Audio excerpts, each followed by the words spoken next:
बिस्मिल्लाहिर्रहमानिर्रहीम। Welcome to our YouTube channel Faiz study panel. मैं हूं फैज़ुल्ला। चैनल को सब्सक्राइब कर दें और बेल आइकन का बटन प्रेस कर दें ताकि हर आने वाली नई वीडियो और अपडेट का नोटिफिकेशन आप तक बर वक्त पहुंच सके। अस्सलाम वालेकुम स्टूडेंट्स, आज का हमारा topic principles of accounting, class Icom part 2, chapter number 1, question number 11। ये क्वेश्चन नंबर 11 आज हमारा लास्ट क्वेश्चन है आईकॉम के सिलेबस के हिसाब से।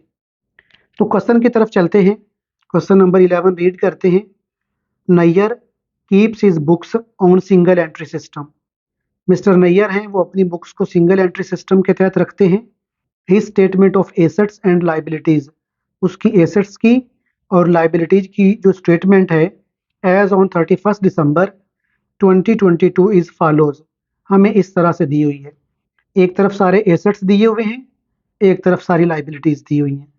टोटल हमें एसेट का भी दिया हुआ है, टोटल हमें लाइबिलिटी का भी दिया हुआ है। टोटल सेम नहीं है, तो जब टोटल सेम नहीं है तो यहाँ से अंदाज़ा लगा लें कि लाइबिलिटी वाली साइड में कुछ ना कुछ मिसिंग है। देखते हैं जी क्या है। क्रेडिटर्स दिए हुए हैं, लोन दिया हुआ है, अदर लाइबिलिटीज हैं, तो इसका मतलब यहाँ पर कैपिटल मिसिंग है, हमें कैपिटल नहीं दिया हुआ। चलें जी, हम कैपिटल खुद फाइंड आउट कर लेंगे। फर्दर क्वेश्चन की तरफ बढ़ते हैं। His drawings during the year amounted to ₹6,000। साल के दौरान उसकी ड्राइंग 6,000 थी। ये पूरे साल की हैं, इनको 12 से मल्टीप्लाई नहीं करना। Land and building are to be depreciated by 2%। कहता है ये जो आपके पास लैंड एंड बिल्डिंग्स दी हुई है ना, इसके ऊपर 2% डेप्रिसिएशन लेनी है। उसके बाद फर्नीचर एंड फिक्सचर बाय 5%, इस फर्नीचर एंड फिक्सचर के ऊपर 5% डेप्रिसिएशन लेनी है। Machinery, plant and machinery by 10%, इस प्लांट एंड मशीनरी के ऊपर जो 10% डेप्रिसिएशन लेनी है। Sundry debtors are to be reduced by 2%। कहता है ये जो आपके सन्ड्री डेटर्स दिए हुए हैं ना, इनको कम कर दो, रिड्यूस कर दो, 2% कम कर दो। इसका मतलब 2% लोगों से पैसे नहीं मिलेंगे, तो इसका 2% लेके इसमें से माइनस कर देंगे, जो बाकी अमाउंट बचेगी वो मेन कॉलम में लिख दी जाएगी। He has used 1600 worth of stock. कहता है उसने 1600 रुपए का स्टॉक भी यूज किया हुआ है। ऑफ हिज बिजनेस, अपने बिजनेस का। फॉर प्राइवेट पर्पज, अपने घर के इस्तेमाल के लिए। तो ये भी उसकी ड्राइंग्स हैं। 6,000 की अमाउंट की शक्ल में ड्राइंग्स हैं और 1600 की स्टॉक की शेप में उसकी ड्राइंग्स हैं। तो ये दोनों ही ड्राइंग्स हैं, दोनों को आपस में ऐड कर देंगे। ड्यूरिंग द ईयर, साल के दौरान, he sold some of his household furniture, उसने अपने घर का फर्नीचर बेच दिया 2000 का। And paid this amount into business bank account, और ये 2000 बिजनेस को दे दिया। तो इसका मतलब ये उसका फ्रेश कैपिटल है।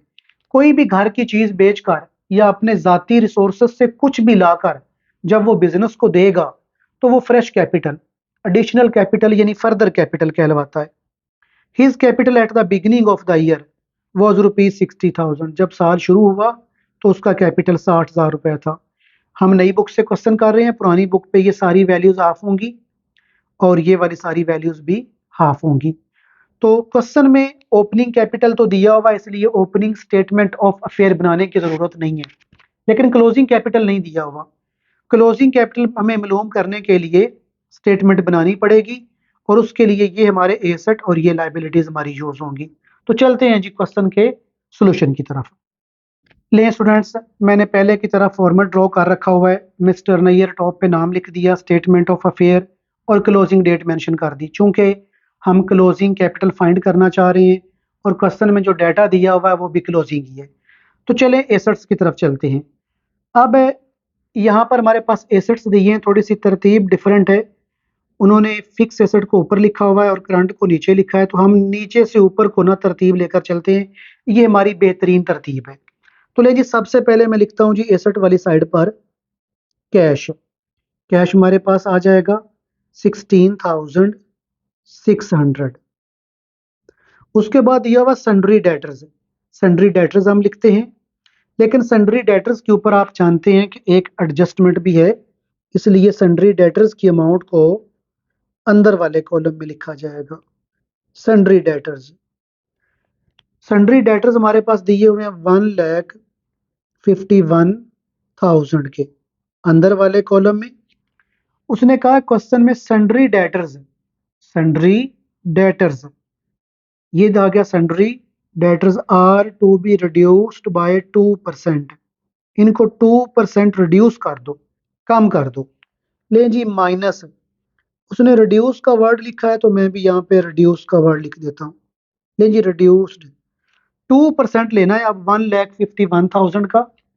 तो ले कैलकुलेशन करके देख लेते हैं कि 1% 2% लेने से कितना आता है। 1 lakh 2 divided by 100 multiplied by 1,51,000। Amount आ गई 3020। लें जी ये अमाउंट मैंने यहाँ पर लिख दी 3020। अब ऊपर वाली अमाउंट से जब आप ये 3020 वाली अमाउंट माइनस करेंगे तो हमारे पास अमाउंट आ जाएगी 1,47,980, जिसको हमने मेन कॉलम में लिख दिया। नेक्स्ट देखते हैं जी हमारा एसेट कौन सा है। नेक्स्ट स्टॉक है, तो एसेट है तो एसेट वाली साइड पर ही लिखा जाएगा। ये आ गया जी स्टॉक हमारे पास 18,400। अब नेक्स्ट एसेट है हमारा plant and machinery. Plant and machinery की अमाउंट अंदर वाले कॉलम में लिखेंगे क्योंकि इसके ऊपर डेप्रिसिएशन है। प्लांट एंड मशीनरी की अमाउंट हमारे पास आ जाएगी 1,10,000। अब इस 1,10,000 के ऊपर प्लांट एंड मशीनरी के ऊपर उसने डेप्रिसिएशन बताई हुई है कि आपने 10% लेनी है। तो आप 10% इसकी वर्किंग करके वैल्यू ले लीजिएगा। अगर लेनी है तो देखिए मैं यहाँ पर 10 डिवाइडेड बाय 100 मल्टीप्लाइड बाय 1,10,000। तो जब आप करेंगे तो आपके पास डेप्रिसिएशन की अमाउंट आ जाएगी 11,000। लें जी मैं इसमें से डेप्रिसिएशन 11,000 की माइनस करने लगा हूँ। डेप्रिसिएशन 11,000। जब आप 1,10,000 में से 11,000 माइनस कर देंगे तो हमारे पास मेन कॉलम में आ जाएगा 99,000। अब अगला एसेट है हमारे पास फर्नीचर एंड फिक्सचर। तो लें जी फर्नीचर एंड फिक्सचर को लिख लेते हैं, लेकिन अंदर वाले कॉलम में। अंदर वाले कॉलम में क्यों लिखा जा रहा है, क्योंकि इसके ऊपर भी डेप्रिसिएशन है। तो 6,000। अब देखें इसका हमने 5% लेना है। 5 डिवाइडेड बाय 100 मल्टीप्लाइड बाय 6,000। जब आप 6,000 का 5% लेंगे तो हमारे पास डेप्रिसिएशन आ जाएगी इसकी 300। लें जी अब आप इसमें से डेप्रिसिएशन को माइनस कर देंगे। 6,000 में से इसकी डेप्रिसिएशन 300 हमने माइनस कर दी, तो बाकी हमारे पास बचा 5,700।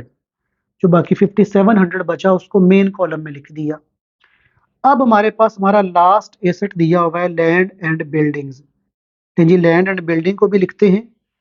यहाँ पर आ जाएगा लैंड एंड बिल्डिंग्स। अमाउंट है लैंड एंड बिल्डिंग की 40,000। इनर कॉलम में लिखी क्योंकि इसमें से भी डेप्रिसिएशन को माइनस करना है। लेकिन अगर इसकी डेप्रिसिएशन की बात करें, फर्नीचर की डेप्रिसिएशन 5 थी, प्लांट एंड मशीनरी की 10% थी, तो इसकी डेप्रिसिएशन 2% है। तो 2% लेना है। 2 डिवाइडेड बाय 100 मल्टीप्लाइड बाय 40,000। जब आप 40,000 का 2% लेंगे तो हमारे पास डेप्रिसिएशन की अमाउंट 800 आ जाएगी। लें जी इसमें से माइनस कर दी इसकी डेप्रिसिएशन 800। जब आप 800 इसमें से माइनस करेंगे तो हमारे पास टोटल आ जाएगी, माइनस करने के बाद जो अमाउंट आ जाएगी जो मेन कॉलम में लिखनी है वो 39,000 और 200।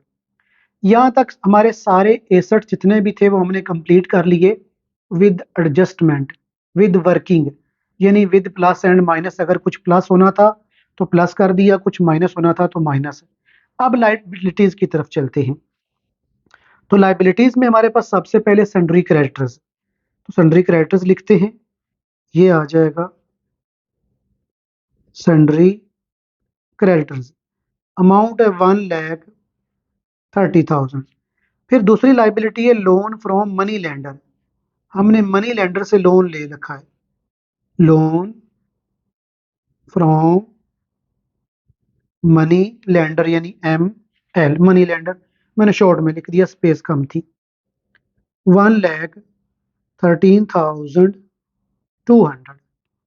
अब हमारे पास थर्ड वाली लाइबिलिटी जो है वो अदर लाइबिलिटीज हैं, तो यहां पर आ जाएगा अदर लाइबिलिटीज,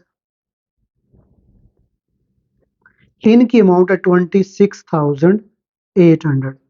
स्टूडेंट्स यहां तक हमने बुक वाले सारे एसेट्स भी पुट कर लिए और सारी लाइबिलिटीज भी पुट कर ली।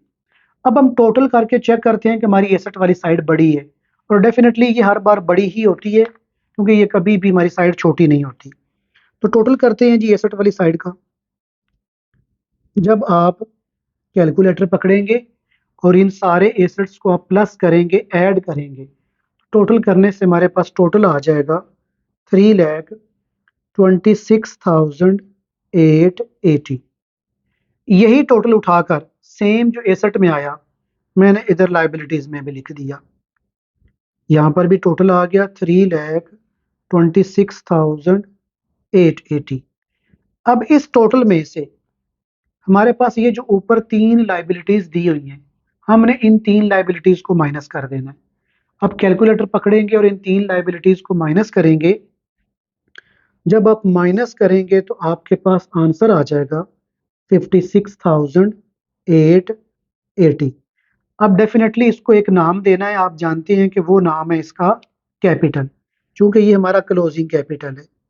क्लोजिंग कैपिटल क्यों है? क्योंकि क्लोजिंग कैपिटल क्लोजिंग डेटा से हमने फाइंड किया, कैरी डाउन लिख दिया चूंकि ये बैलेंसिंग फिगर है। स्टूडेंट्स यहां तक हमारा क्लोजिंग कैपिटल कंप्लीट हुआ। अब हम बढ़ते हैं स्टेटमेंट ऑफ प्रॉफिट और लॉस की तरफ और चेक करते हैं कि हमें प्रॉफिट हुआ या लॉस हुआ। फॉर्मेट मैंने ड्रॉ कर लिया हुआ है। अब हम कैपिटल की तरफ चलते हैं। आप जानते हैं कि सबसे पहले जो हम इसका स्टार्ट लेते हैं वो क्लोजिंग कैपिटल से लेते हैं। क्लोजिंग कैपिटल चूंकि क्वेश्चन के अंदर गिवन नहीं था, हमने अभी अभी क्लोजिंग कैपिटल खुद फाइंड आउट किया है, जिसकी अमाउंट निकली है 56,880। अब इसके अंदर हमने ड्राइंग्स को ऐड करना होता है, ऐड ड्राइंग्स। तो अगर हम ड्राइंग्स की बात करें तो ड्राइंग्स हमें क्वेश्चन में गिवन है, लेकिन ड्राइंग्स दो तरह की है। उसने कहा 600 की अमाउंट है, सॉरी 6,000 की अमाउंट है और 1600 का स्टॉक यूज कर रखा है। पुरानी बुक पे ये डाटा हाफ होगा, तो अमाउंट भी ड्राइंग्स हैं और ये जो स्टॉक लिया ये भी ड्राइंग्स है, दोनों को ऐड कर दिया तो ऐड करने से अमाउंट आ गई 7600। अब आप ऊपर वाली दोनों अमाउंट्स को ऐड कर देंगे। जब आप ऐड करेंगे तो हमारे पास आंसर आ जाएगा 64,480। अब इसमें से हमने फ्रेश कैपिटल को, फर्दर कैपिटल को माइनस करना है, लेस। फ्रेश कैपिटल का नाम लिख लें, फर्दर कैपिटल का नाम लिख लें या एडिशनल कैपिटल का नाम लिख लें। वो उसने क्वेश्चन में हमें बताया हुआ है कि उसने अपने घर का एक फर्नीचर बेचा था। कहता है during the year he sold some of his household furniture, अपने घर का फर्नीचर बेचा 2,000 का और वो रकम उसने बिजनेस में लगा दी, बिजनेस के बैंक अकाउंट को दे दी। तो जो बिजनेस को अमाउंट दे दी है इसका मतलब ये उसका फ्रेश कैपिटल है। तो लेकिन जी फ्रेश कैपिटल में हमारे पास यहाँ पर 2000 आ गया। जब आप 2000 यहाँ से माइनस करेंगे तो हमारे पास अमाउंट आ जाएगी 62,480। अब इसको हमने नाम देना है एडजस्टेड कैपिटल का, एडजस्टेड कैपिटल। अब इस एडजस्टेड कैपिटल में से हम माइनस करने जा रहे हैं ओपनिंग कैपिटल। ओपनिंग कैपिटल हमें क्वेश्चन में गिवन था, ये हमें फाइंड नहीं करना पड़ा। देख लेते हैं जी कितना था हमारे पास। ये देखें his capital at the beginning of year, उसका capital beginning of the year साल शुरू होने पर 60,000 का था, 60,000 का था। तो इसका मतलब ये हमें क्वेश्चन में 60,000 दिया हुआ है। तो लेकिन जी जब आप 60,000 यहाँ से माइनस कर देंगे तो माइनस करने से हमारे पास बाकी अमाउंट आ जाएगी 2480। ऊपर वाली अमाउंट बड़ी थी, नीचे वाली छोटी, जब माइनस किया तो आंसर प्लस में आया, इसलिए ये हमारा नेट प्रॉफिट है। तो यहाँ पर लिख दें net profit for the year. Students, यहाँ तक हमारा क्वेश्चन नंबर 11 भी कंप्लीट हुआ और आज हमारा ये चैप्टर भी कंप्लीट हुआ। जो आगे क्वेश्चन दिए हुए हैं वो बेसिकली कन्वर्जन मेथड है, यानी हमने सिंगल एंट्री को डबल एंट्री में कन्वर्ट करना होता है और फिर सॉल्व करना है। तो वो आईकॉम के सिलेबस में नहीं है, आपको वो नहीं आएंगे। यहाँ तक हमारा चैप्टर नंबर 1 कंप्लीट हुआ। अब इसकी जितनी भी इलस्ट्रेशंस हैं जो हमारे सिंगल एंट्री सिस्टम क्वेश्चन यानी नेट वर्थ मेथड वाली हैं, वो आपने खुद से करनी है। इंशाल्लाह अगली क्लास में मिलेंगे, तब तक के लिए इजाज़त दीजिएगा। अल्लाह हाफिज़।